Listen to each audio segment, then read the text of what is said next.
wangu na nini wewe? Ni kwa nini unanifanyia hivi? Najituma, nafanya kila kitu mume wangu uridhiki.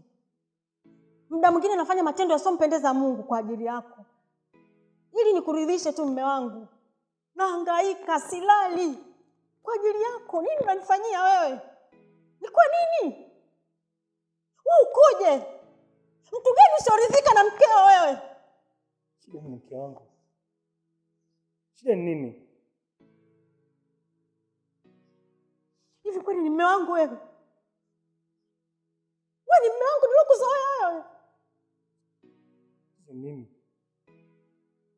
Umekuja tu, umemshika. Kitu gani umefanya jamani? Niambie basi. Unataka kujua shida, si ndio? Nataka uniambie. Kwa nini uko hivyo? Hivi kweli wewe kufanya haya? Unapita